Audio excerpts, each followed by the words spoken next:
Channel and आज जो हम स्टार्ट करने वाले हैं वो हमारा थर्ड यूनिट है, मतलब थर्ड चैप्टर। और थर्ड चैप्टर में हम जो पढ़ेंगे वो हमारा जो टॉपिक है वो निजी, सार्वजनिक एवं ग्लोबल उपकरण, ठीक है, public, private and global enterprise पढ़ेंगे।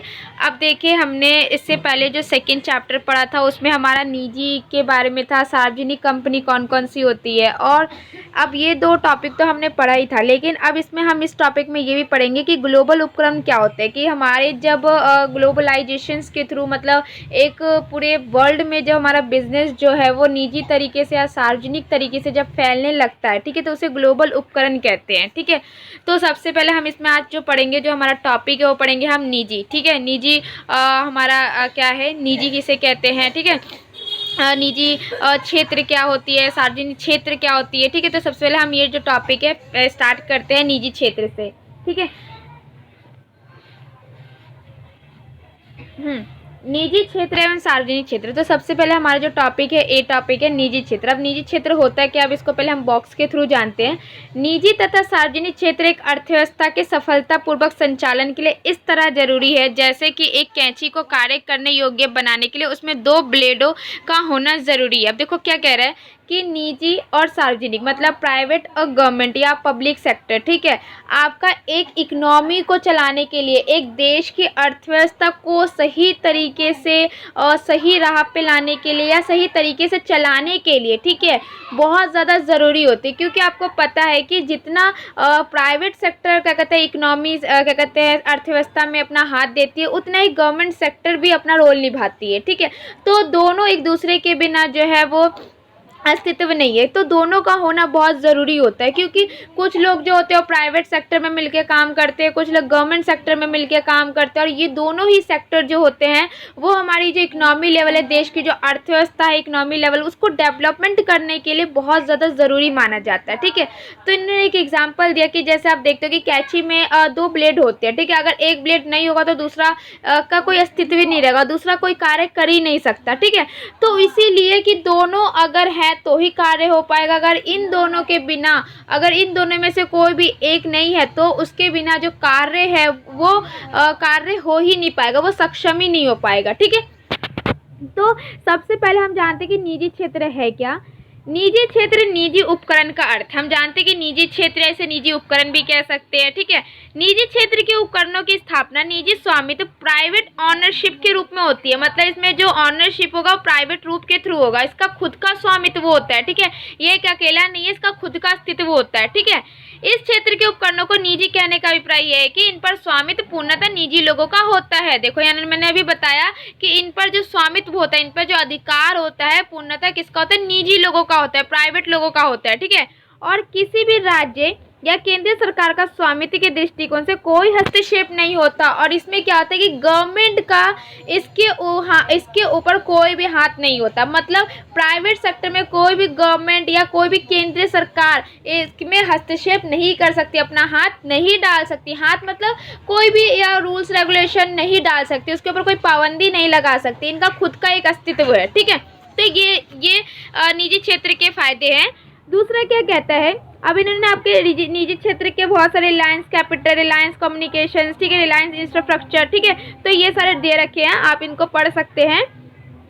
अब आता है निजी क्षेत्र अथवा निजी उपकरणों की विशेषता। देखो, निजी क्षेत्र जो है फीचर ऑफ प्राइवेट सेक्टर और प्राइवेट एंटरप्राइज। अब यहाँ पे देखो कि निजी क्षेत्र और निजी उपकरण ये दो अलग अलग चीजें हैं। ठीक है, अब इन्होंने इसकी विशेषता बताई कि इसके क्या क्या फायदे। तो पहला फायदे क्या होता है कि हमेशा आप देखते हो, स्कूल देख लो, प्राइवेट स्कूल देख लो, प्राइवेट हॉस्पिटल्स देख लो, ये सब क्या करते हैं, अपने प्रॉफिट अर्न करने के लिए ज़्यादा से ज़्यादा अपने बिजनेस को चलाते हैं। आपने देखा होगा बहुत सारे ऐसे बिजनेस जो होते हैं जो प्राइवेटली होती है। ठीक है, कुछ कंपनीज होती है जो गवर्नमेंट के थ्रू कार्य करती है। ठीक है, तो जो प्राइवेट कंपनी होती है वो किस लिए काम करती है, वो हमेशा अपना प्रॉफिट अर्न करने के लिए काम करती है।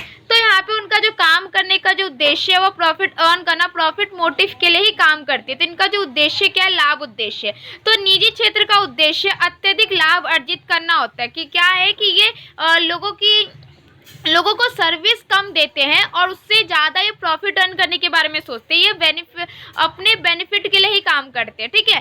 तो यद्यपि इस क्षेत्र का मुख्य उद्देश्य क्या लाभ कमाना होता है, फिर भी वर्तमान में इसके द्वारा सामाजिक उत्तरदायित्व को समझा जाने लगा। लेकिन आज के टाइम में अगर हम देखें तो प्राइवेट कंपनी भी कुछ ऐसी है जो ज़्यादा से ज़्यादा समाज की भलाई के बारे में भी सोच रही है, मतलब समाज के लिए उत्तरदायी बन रही है। क्योंकि अगर ये समाज के देखभाल के लिए अपना हाथ नहीं बटाएंगे तो इससे क्या होगा कि लोगों का जो प्राइवेट कंपनी से जो रुचि है वो हट जाएगा। क्यों? क्योंकि अगर प्राइवेट कंपनी उनकी समाज की भलाई नहीं करेगी तो क्या समाज क्या कहते हैं प्राइवेट कंपनी के थ्रू या प्राइवेट सेक्टर में क्या कहते हैं इन्वॉल्व होना चाहेगा, नहीं हो पाएगा ना। तो इसीलिए ये थोड़ा बहुत अपना जो उत्तरदायित्व है वो सामाजिक क्षेत्र को भी दे रही है। दूसरा पॉइंट क्या कहते हैं, निजी स्वामित्व, प्राइवेट ऑनरशिप। इस पे खुद का अधिकार होता है, कोई भी गवर्नमेंट इसमें कोई भी हाथ या हस्तक्षेप नहीं कर सकती, कोई भी पाबंदी नहीं लगा सकती, कोई रोक टोक नहीं लगा सकती, ठीक है। तो इस क्षेत्र के उपकरणों पर स्वामित्व पूर्णतः निजी लोगों का होता है और किसी भी राज्य या केंद्रीय सरकार का स्वामित्व के दृष्टिकोण से कोई हस्तक्षेप नहीं होता, क्योंकि इनमें ना ही कोई इन्वॉल्व हो सकता है और कोई भी सरकार इस पर किसी तरह की रोक टोक नहीं लगा सकती, ठीक है। थर्ड पॉइंट कहता है लाभ सफलता की कसौटी है, इनका प्रॉफिट एविडेंस ऑफ सक्सेस, ठीक है। कि इनके अगर प्रॉफिट हुआ तो इनका बिजनेस अच्छा चलेगा, अगर प्रॉफिट नहीं होगा तो इनका बिजनेस क्या होगा, बीच में ही रुक जाएगा, ठीक है। तो निजी क्षेत्र के उपकरणों की सफलता को लाभ की मात्रा से मापा जाता है। अब इसको मापने का तरीका क्या है कि अगर इनको प्रॉफिट हो रहा है तो इट मीन्स ये कंपनी है, ये जो क्या कहते हैं ऑर्गेनाइजेशन, ये ग्रोथ कर रही है अपने सेक्टर में, ठीक है। लेकिन अगर यहीं पर इनकी जो प्रॉफिट है अगर थोड़ी बहुत नीचे हो जाती है तो ये क्या है कि ग्रोथ करना बंद कर देती है। तो इन लोगों को जो नापना होता है, इनकी जो सफलता को मापना है वो हम किसके थ्रू माप सकते हैं, लाभ के थ्रू, कि ये कितना प्रॉफिट अर्न कर रही है और किस लेवल पर पहुंच रही है कंपनी, ठीक है। लेकिन अब इनके सामाजिक उत्तरदायित्व का महत्व भी बढ़ता जा रहा है, लेकिन ये धीरे धीरे अपने प्रॉफिट के साथ साथ समाज को भी बेनिफिट्स दे रहे हैं बहुत सारे, जैसे कि जितने भी लोग होते हैं उनको जॉब प्रोवाइड करना, सरकारी अस्पताल या सरकारी स्कूल वगैरह खुलवाना या क्या कहते हैं डोनेशन देना, ठीक है। तो ये सब चीज़ों के लिए भी ये थोड़ा बहुत सर्विसेज प्रोवाइड कर रहे हैं सब, ठीक है। फोर्थ पॉइंट क्या आता है हमारा, निजी प्रबंध, प्राइवेट मैनेजमेंट, ठीक है। अब निजी प्रबंध क्या होता है, इनका प्रबंध स्वयं व्यवसाय के स्वामियों द्वारा किया जाता है। देखो कि इसमें जो बिजनेस के जो ऑनर है ना, बिजनेस के जो मालिक है वही इनका मैनेजमेंट करेंगे। इसमें बाहर से कोई बंदा नहीं आएगा, बाहर से कोई लोग नहीं आएंगे इसको मैनेजमेंट करने के लिए। तो इसका जो भी मैनेजमेंट होता है बिजनेस के मालिक ही करते हैं। कंपनी की दशा में अंशधारियों द्वारा मनोनीत संचालन मंडल व्यवसाय की देखरेख में करता है। अगर कंपनी की दशा, अगर कंपनी है तो उस दशा में जो भी हमारे जो शेयर धारक है, जिसको हम शेयर इशू करते हैं, ठीक है। तो शेयर जिसको भी हम इशू कर रहे हैं वहाँ का जो हमारा एक संचालक मंडल होगा, संचालक मंडल एक सुपरवाइजर कह सकते हो, एक हेड कह सकते हो। वो हेड जो होता है, हम एक हेड को खड़ा कर रहे हैं चार लोगों के ग्रुप के अंदर, तो वो हेड जो है वो पूरी कंपनी को देखेगा या मैनेज करेगा, ठीक है। तो इस तरीके से भी ये इनका मैनेजमेंट करते हैं। फिफ्थ पॉइंट क्या कहता है, कम राजनीतिक हस्तक्षेप। इसमें क्या कहता है गवर्नमेंट का कोई हाथ नहीं होता, क्योंकि इसमें राजनीतिक हस्तक्षेप नहीं होता, ठीक है। तो इस क्षेत्र में राजनीतिक हस्तक्षेप प्राय कम होते हैं। हस्तक्षेप का मतलब होता है किसी काम में रोक डालना, ठीक है, हाथ डाल देना, ठीक है, तो उसे कहते हैं हस्तक्षेप। अब आते हैं निजी उपकरणों के प्रारूप, फॉर्म्स ऑफ प्राइवेट एंटरप्राइज, ठीक है। अब क्या क्या प्रारूप है, क्या क्या इनके रूप है निजी उपकरणों के, अब पढ़ते क्या है। निजी क्षेत्र में स्थापित किए जाने वाले व्यावसायिक संगठनों को वैधानिक दृष्टि से दो भागों में बांटा जाता है। वैधानिक मतलब कानूनी रूप से हम निजी उपकरण को कितने भागों में बांट रहे, दो भागों में। पहला आता है गैर निगमित तथा दूसरा आता है हमारा निगमित, ठीक है। गैर निगमित और क्या कहते हैं निगमित, इन दोनों में डिफरेंस जानते क्या होता है।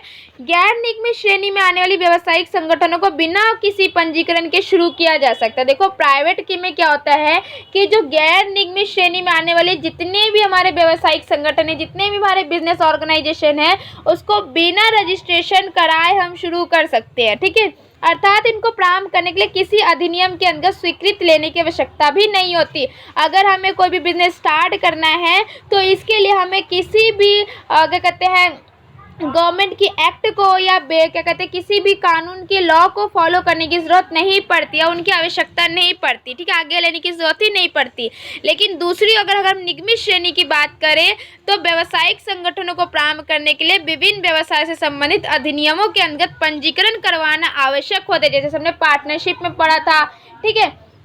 तो इन्होंने क्या कहा कि अगर हमें निगमित श्रेणी वाले में बात करें, निगमित श्रेणी में कौन कौन से आते हैं, तो निगमित श्रेणी में उन संगठनों, उन व्यवसाय को डाला जाता है जिनको, जो बिजनेस को स्टार्ट करने के लिए हमें गवर्नमेंट के रूल्स को, गवर्नमेंट के अधिनियम को या गवर्नमेंट के अंतर्गत जो भी हमारा डॉक्यूमेंटराइजेशन करवाना पड़ता है या हमें कोई भी फॉर्म्स फिलअप करने पड़ते हैं या कोई रजिस्ट्रेशन कराना पड़ता है उस बिज़नेस को स्टार्ट करने के लिए, तो उसे हम क्या कहते हैं, निगमित कराना। ठीक है, उसे हम कौन सी श्रेणी में डालते हैं, निगमित श्रेणी में। ठीक है, क्योंकि इसके अंतर्गत हमें गवर्नमेंट की पॉलिसी को फॉलो करके ही अपने बिजनेस को स्टार्टअप करना पड़ता है। ठीक है, तो पहला अगर हम पढ़ते हैं, पहला हमारा क्या था, एकल स्वामी, सोल प्रोप्राइटरशिप्स क्या होती है, जिसमें एक ही व्यक्ति किसी बिजनेस को चला रहा है और वही व्यक्ति उस बिजनेस का ऑनर है, उसका जो प्रॉफिट लाभ का जो हिस्सा होगा वो उसका ही होगा। ठीक है, वो उसकी जो लायबिलिटी होगी वो अनलिमिटेड होगी। क्यों? क्योंकि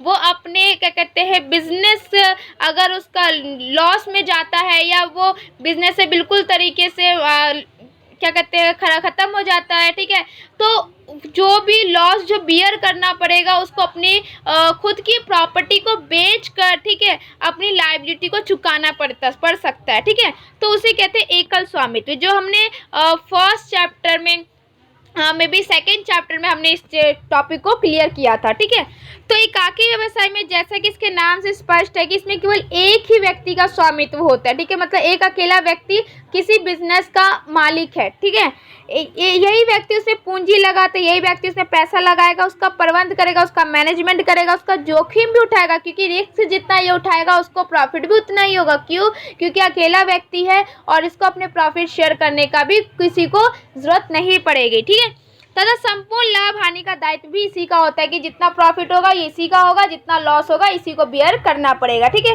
एकाकी व्यावसायिक संगठन का प्राचीनतम एवं सरलतम रूप है। प्राचीनतम मतलब बहुत पुराना रूप है। ठीक है, और बहुत पहले से चलता आ रहा है ये रूप। ठीक है, इस प्रकार के व्यवसाय की स्थापना के लिए किसी तरह की भी औपचारिकता की आवश्यकता नहीं होती। क्यों? इसी को हम गैर निगमित कहते हैं, गैर निगमित श्रेणी। ठीक है, कि अगर हमें इस बिज़नेस को स्टार्ट करना है तो इस तरीके के बिज़नेस को स्टार्ट करने के लिए हमें किसी भी गवर्नमेंट की रजिस्ट्रेशन को करवाना ज़रूरी नहीं होता है। ठीक है, किसी भी औपचारिकता की आवश्यकता, औपचारिकता मतलब कि गवर्नमेंट की जो पॉलिसी या गवर्नमेंट की जो कानूनी लॉ है, जो रजिस्ट्रेशन करवाना है, हमें उन चीज़ों की ज़रूरत नहीं पड़ती है। ठीक है, सेकेंड पॉइंट, संयुक्त हिंदू परिवार व्यवसाय, जॉइंट हिंदू फैमिली बिजनेस। अब हमने इसके बारे में भी पढ़ा था कि जॉइंट हिंदू फैमिली बिजनेस क्या होती है, जिसमें पूरे फैमिली मिलकर किसी एक बिजनेस को चलाती है और बिजनेस का जो मुखिया होता है, मुखिया मतलब जो सबसे बड़ा है उस फैमिली मेंबर में, ठीक है, वो उसका क्या हो जाता है, हेड हो जाता है, और उसकी जो लायबिलिटी होती है उस मुखिया की वो अनलिमिटेड होती है, लेकिन फैमिली की लायबिलिटी जो होती है वो लिमिटेड होती है। ठीक है, तो इसके बारे में भी हमने पढ़ा था। देखते हैं क्या लिखा है इसमें। जब व्यावसायिक उपकरण को चलाने वाले व्यक्ति एक ही परिवार के सदस्य हो, ठीक है, तथा व्यवसाय को एक पारिवारिक व्यवसाय की भांति चलाते, पारिवारिक मतलब पूरी फैमिली मिलकर एक बिजनेस को चला रही है, तो इसे संयुक्त हिंदू परिवार व्यवसाय कहते हैं। संयुक्त का मतलब होता है साथ में जब कोई भी फैमिली मिलकर किसी एक बिजनेस को चला रही है तो उसे जॉइंट हिंदू फैमिली बिजनेस कहते हैं। ठीक है, इस प्रारूप में व्यवसाय के नियंत्रण का अधिकार परिवार के मुखिया, कर्ता और मैनेजर के हाथ में रहता है। देखो क्या कह रहा है कि जो भी इस बिजनेस को चला रहा है, जो भी फैमिली इस बिजनेस को चला रहा है, उस बिजनेस में जो भी कंट्रोल होगा, जो भी नियंत्रण होगा, जो भी डायरेक्शन होगा, वो कौन देखेगा? हमारा मैनेजर या कर्ता। कर्ता उसे बोला गया जो मुखिया। मुखिया कौन होता है? जो हमारे घर में सबसे हेड होता है, ठीक है, जो सबसे बड़ा होता है, तो उसके हाथ में सारी क्या कहते हैं कंट्रोल होगी। परिवार के अन्य सदस्य मुखिया के नियंत्रण निर्देशन में कार्य करेंगे। देखो क्या करें, परिवार के जितने भी सदस्य होंगे वो मुखिया जो भी डायरेक्शन देगा, जो भी उन्हें काम सौंपेगा, उसी के निर्देश के अनुसार ही वो काम करेंगे। ठीक है, परिवार का ज्येष्ठ व्यक्ति परिवार का मुखिया होता है। परिवार का ज्येष्ठ मतलब बड़ा व्यक्ति ही परिवार का मुखिया माना जाता है, तथा उसे ऋण लेने, अन्य पक्षकारों से सौदे करने, निर्णय लेने का भी पूरा अधिकार होता है। देखो उसे लोन लेने का अधिकार है, दूसरे जो कॉम्पिटिटर है उन कॉम्पिटिटरों से सौदे करने का भी अधिकार, उन्हें पक्षकारों मतलब जो भी उनके पक्ष में जो क्या कहते हैं काम कर रहे हैं, ठीक है, या जैसे हम बोल सकते हैं कॉम्पिटिटर जो कंपटीशन करते हैं, ठीक है, उनसे भी इनको सौदे करने निर्णय लेने का पूरा अधिकार है। परिवार के अन्य सदस्य मुखिया से लाभ व हानि का कोई लेखा नहीं मांग सकते। मतलब जो फाइनेंशियल डॉक्यूमेंट होता है हमारा किसी भी बिजनेस का, ठीक है, तो परिवार के जो भी सदस्य हैं वो मुखिया से फाइनेंशियल डॉक्यूमेंट जो होता है कोई भी लेखा नहीं मांग सकते, कोई भी हिसाब किताब नहीं मांग सकते, ठीक है। लेकिन वो पूर्वजों की संपत्ति, ठीक है, के विभाजन की मांग कर सकते हैं, लेकिन जो उनके पूर्वजों की संपत्ति है उसमें वो अपना अधिकार जमा सकते हैं। विभिन्न सदस्य की आयु को अनदेखा करते हुए परिवार में बराबर हिस्सा होते हैं। देखो कि इसमें आयु को नहीं देखा जाता। अगर कोई बच्चा उसमें पैदा भी होता है तो वो जब से पैदा हुआ है तब से उस प्रॉपर्टी का उस जो भी उनमें पूर्वजों की जो प्रॉपर्टी होते हैं उसमें उसका अधिकार बन जाता है, ठीक है। तो विभिन्न सदस्य की आयु को अनदेखा करते हुए सभी का परिवार में बराबर हिस्सा होता है। जहां तक दायित्व का प्रश्न है, मुखिया को छोड़कर शेष सभी सदस्यों का जो दायित्व होता है वो सीमित होता है। मुखिया के असीमित दायित्व का होना उसको उचित निर्णय लेने के लिए प्रेरित करता है। क्यों? मुखिया का असीमित दायित्व कि कल को अगर बिजनेस ठप हो जाता है तो वो अनलिमिटेड लायबिलिटी पे करके अपने बिजनेस को बचा सकता है, ठीक है। अब आते हैं नेक्स्ट, क्या कहता है हमारा साझेदारी। पार्टनरशिप हमने पढ़ा था। पार्टनरशिप क्या होती है? पार्टनरशिप में जब बहुत सारे लोग मिलके एक बिजनेस को चलाते हैं तो उसे पार्टनरशिप कहते हैं, कि पार्टनर बहुत सारे पार्टनरों के मिलकर किसी बिजनेस को चलाया जा रहा है, ठीक है।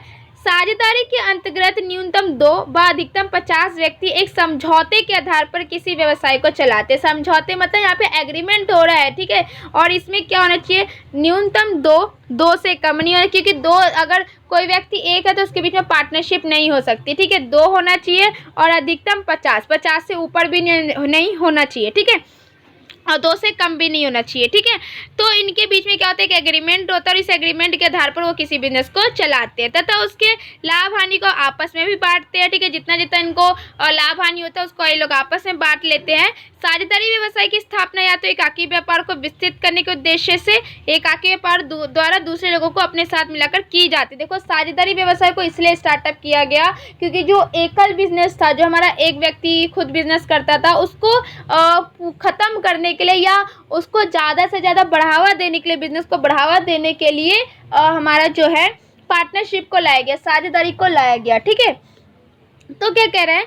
अथवा 2 या 2 से अधिक व्यक्तियों द्वारा एक नया व्यवसाय स्थापित करने के उद्देश्य से की जाती है, कि 2 या 2 से ज़्यादा व्यक्तियों को मिलाकर जब किसी एक बिजनेस को करा जा रहा है तो उसे साझेदारी या पार्टनरशिप कहते हैं, ठीक है।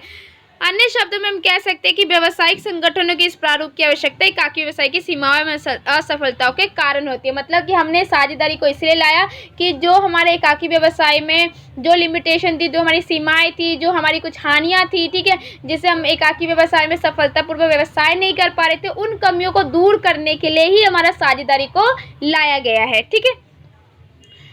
4th पॉइंट हमारा जो कहता है संयुक्त साहस जॉइंट वेंचर क्या होता है हमारा? व्यावसायिक संगठन के इस स्वरूप के अंदर 2 या 2 से अधिक व्यक्ति सदस्यों की अधिकतम संख्या पर कोई प्रतिबंध नहीं है। देखो कि अगर सदस्यों की संख्या बढ़ भी रही है तो उस पर भी कोई रोक टोक नहीं है, कोई प्रतिबंध नहीं दिया गया है।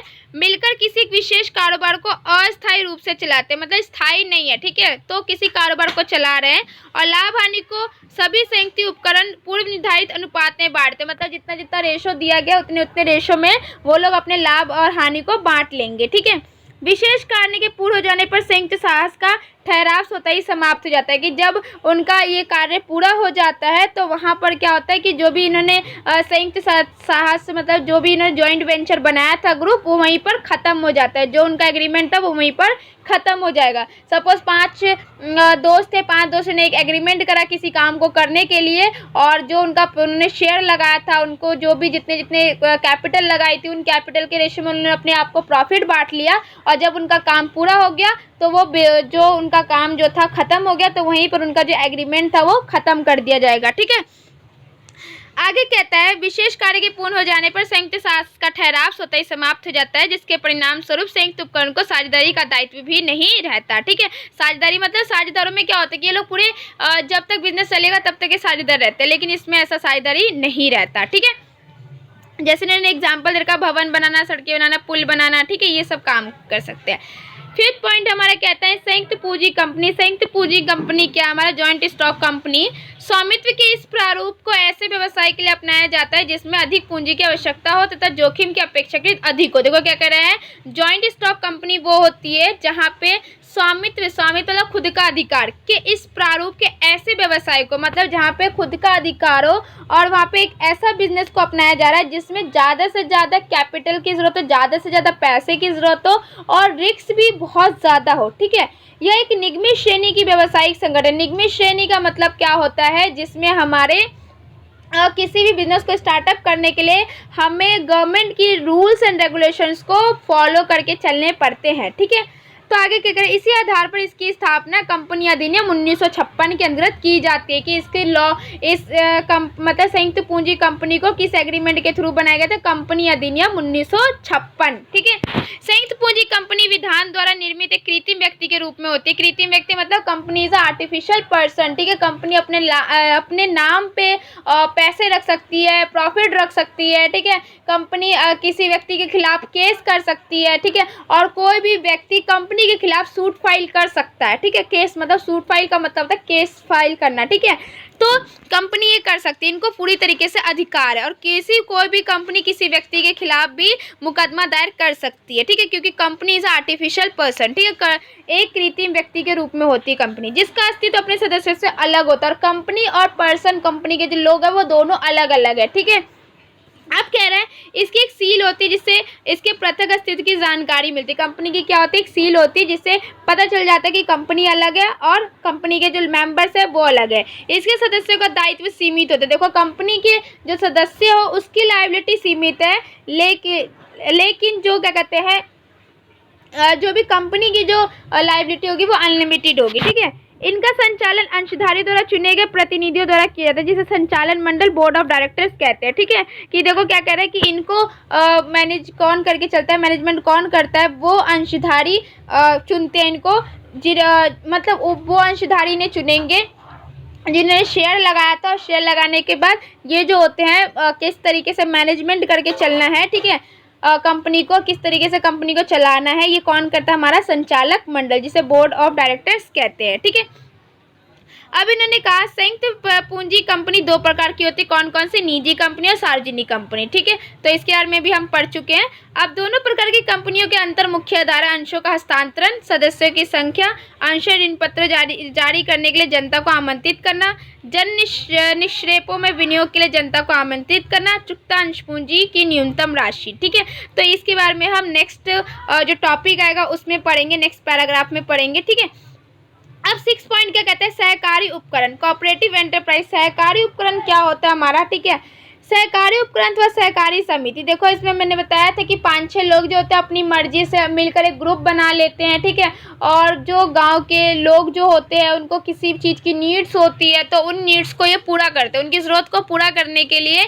ये एक मेंबर होते हैं। ठीक है, और ये प्रॉफिट अर्न करे बिना ही लोगों को क्या सर्विसेज प्रोवाइड करते हैं। ठीक है, तो उसे सहकारी उपकरण बोलते हैं। सहकारी उपकरण अथवा सहकारी समितियाँ एक ऐच्छिक संघ के रूप में होती है। ऐच्छिक संघ मतलब ये अपनी मर्जी से ही काम करती है। ठीक है, इनको जबरदस्ती किसी ग्रुप में इन्वॉल्व नहीं होती। ठीक है, जिनका प्रारंभ इनके सदस्यों की सेवा करने के उद्देश्य से किया जाता है। ये इसलिए स्टार्टअप किया गया है क्योंकि ये जो क्या करती है, ये सदस्यों की सेवा के लिए ही काम करती है। ठीक है, अन्य व्यावसायिक संस्थाओं की भांति इनका उद्देश्य जो होता है लाभ अर्जित करना नहीं होता, बल्कि अपने सदस्यों की सेवा करना होता है। देखो, बाकी जो जितने भी हमारे क्या कहते हैं ऑर्गेनाइजेशन है, वो ऑर्गेनाइजेशन क्या करते हैं, प्रॉफिट अर्न करने के लिए काम करते हैं, लेकिन इनका जो उद्देश्य होता है लाभ कमाना नहीं होता, बल्कि ये अपने जितने भी मेंबर्स होते हैं, जितने भी सदस्य होते हैं, उनको सर्विसेज प्रोवाइड करना होता है, सेवा देती है। ठीक है, ये व्यवसाय प्राय एक विशेष वर्ग के जरूरतमंद तथा वित्तीय रूप से कमजोर लोगों द्वारा अपनी सामान्य आवश्यकता को सामूहिक रूप से पारस्परिक सहयोग के साथ पूरा करने के लिए स्थापित की जाती है। देखो क्या कह रहा है कि ये जो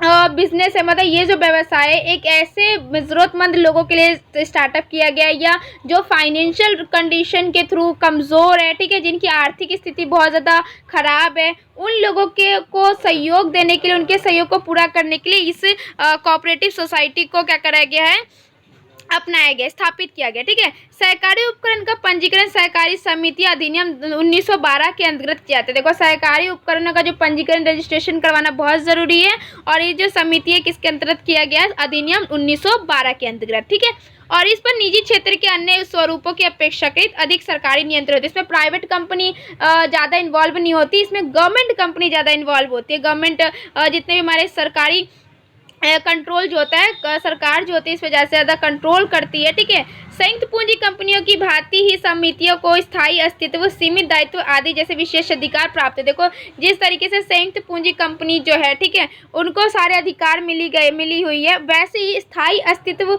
या सीमित दायित्व इन कोऑपरेटिव सोसाइटी को भी हमारे मिला गया है। ठीक है, आगे क्या कह रहे हैं, आजकल अनेक प्रकार की सहकारी समिति प्रचलन, जैसे उपभोक्ता सहकारी समिति, ठीक है, कंज्यूमर्स कोऑपरेटिव्स, आगे क्या करें, उत्पादक सहकारी समिति, प्रोड्यूसर कोऑपरेटिव, विपणन सहकारी समिति, मार्केटिंग कोऑपरेटिव, सहकारी साख समिति, क्रेडिट कोऑपरेटिव्स आदि। ठीक है, उपभोक्ता सहकारी भंडार, कंज्यूमर कोऑपरेटिव स्टोर्स उपभोक्ता सहकारी समिति का एक अच्छा उदाहरण है। तो इसके बारे में हमने इससे पहले वाले चैप्टर में ही पढ़ा था, सेकंड चैप्टर में। ठीक है, तो आप वहाँ से जाके इसके बारे में और अच्छे से जान सकते हैं। ठीक है, तो यहाँ तक हमारा छठा पॉइंट था। नेक्स्ट जो कहता है, ये समितियाँ थोक व्यापारियों या सीधे उत्पादकों से अधिक अधिक मात्रा में माल खरीदती है ताकि माल अपेक्षाकृत सस्ता मिले। देखो ये जो समितियाँ होती है, जितने भी हमने समितियाँ पढ़े, 6 समितियाँ पढ़े, ये समितियाँ क्या करती है, थोक व्यापारी जो होते हैं ना, उन थोक व्यापारी से डायरेक्ट क्या करती है, ज़्यादा माल खरीद लेती है। ठीक है, जिसे हम फुटकर व्यापारी कह सकते हैं। ठीक है, फुटकर व्यापारी क्या होते हैं, थोक व्यापारी से ज़्यादा माल खरीद लेते हैं। ठीक है, थोक व्यापारी क्या करते हैं, कंपनी से ज़्यादा माल खरीदते हैं। तो कंपनी क्या करता है, थोक व्यापारी को ज़्यादा सामान दे देता है, और थोक व्यापारी क्या करता है, थोड़ा थोड़ा सामान फुटकर व्यापारी को देता है। ठीक है, और फुटकर व्यापारी क्या करता है, दुकानों तक पहुंचा देता है, और दुकानदार क्या करता है, कंज्यूमर को सामान देता है। तो इससे क्या होता है कि इसमें ज़्यादा टाइम की भी टाइम जो होती है वो बच जाती है, और दूसरा जो पूंजी की लागत जो होती है, जो खर्चा आता है आने जाने का, वो भी कम हो जाता है। ठीक है, तो ये लोग इस तरीके से काम करते हैं, और इन जो माल पहुंचाते हैं बहुत ही सस्ते लेवल पे पहुंचाते हैं ताकि सारे लोग जो इसको खरीद सके। ठीक है, इसके पश्चात उस माल को ये अपने सदस्य तो अन्य व्यक्तियों को बाजार मूल्य पर इसे सस्ती दर पर बेचते हैं, और जितने बाजार मूल्य की जो रेट होती है उस रेट से भी कम मूल्य पर ये अपने जितने भी जरूरतमंद के लोग होते हैं उनको ये प्रोवाइड कराते हैं। इससे लोग जो होते हैं इनसे ज़्यादा से ज़्यादा अपनी आवश्यकता की वस्तुओं को खरीदते हैं। नेक्स्ट जो हमारा टॉपिक है सार्वजनिक सेक्टर, पब्लिक सेक्टर। अब ये जो हमारा जो टॉपिक है ये हम नेक्स्ट वीडियो में पढ़ेंगे। यहाँ तक आपको अगर कोई भी डाउट होता है, अगर यहाँ इस टॉपिक में अगर आपको कोई भी क्वेश्चंस आता है तो आप मुझे कमेंट सेक्शन में मेंशन कर दीजिएगा, एंड चैनल को लाइक शेयर सब्सक्राइब ज़रूर करिएगा ताकि मुझे मोटिवेशंस मिले एंड मैं और भी चैप्टर्स की वीडियो जो है वो अपलोड कर सकूँ।